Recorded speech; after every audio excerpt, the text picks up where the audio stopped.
अर्थव्यवस्था को गति देने के लिए प्रदेश सरकार की तरफ से ऐलान किया गया था कि 20 तारीख के बाद औद्योगिक इकाइयों को शुरू कर दिया जाएगा। प्रदेश सरकार ने कुछ शर्तों के साथ औद्योगिक इकाइयों को मंजूरी देने की बात कही थी, लेकिन जो शर्तें हैं वो औद्योगिक इकाइयों को रास नहीं आ रही, जिसकी वजह से औद्योगिक इकाइयाँ शुरू नहीं हो पा रही।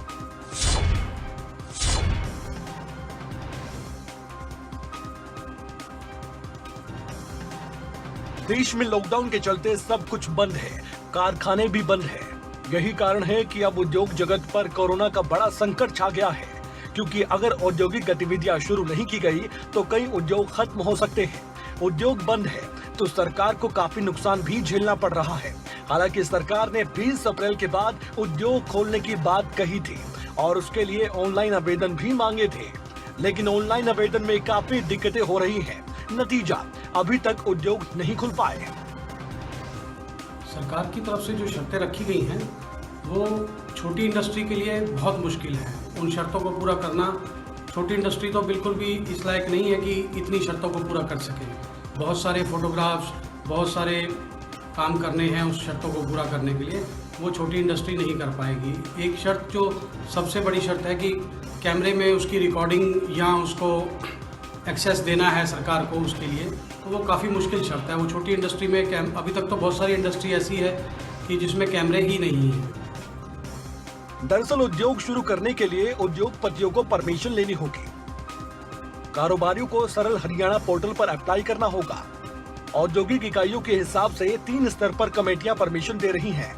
इन कमेटियों में इंडस्ट्री और लेबर डिपार्टमेंट के अधिकारी मौजूद होते हैं। अगर किसी इंडस्ट्री में 20 कर्मचारी काम कर रहे हैं तो उसकी परमिशन ब्लॉक स्तर पर एसडीएम देंगे, और वहीं एम्प्लॉइज की संख्या अगर 50 से 200 तक है तो उसकी अनुमति उपायुक्त देंगे।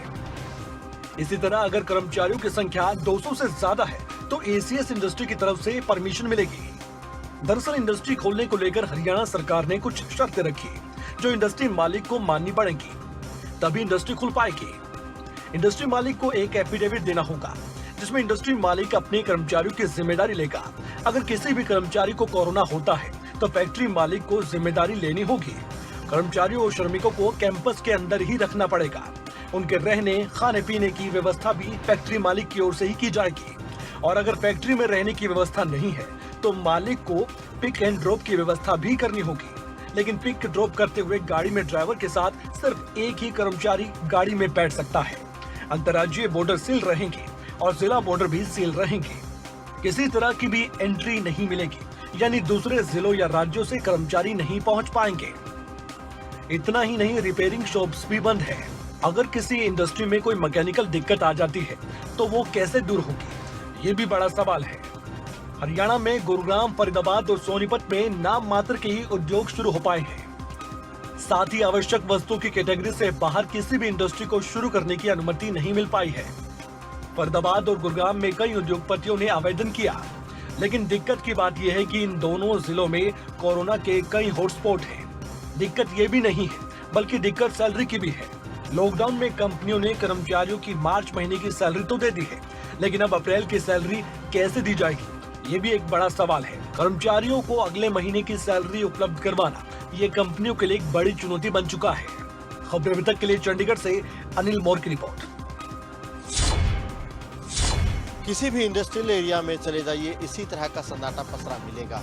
जितनी भी औद्योगिक इकाइयां हैं वो इंतजार कर रही है कि प्रदेश सरकार की तरफ से शर्तों में राहत दी जाएगी। उद्यमियों का कहना है कि जो प्रदेश सरकार की शर्तें हैं वो काफ़ी कड़ी है, जिसकी वजह से उनको इंडस्ट्री शुरू करने में दिक्कत आ रही है।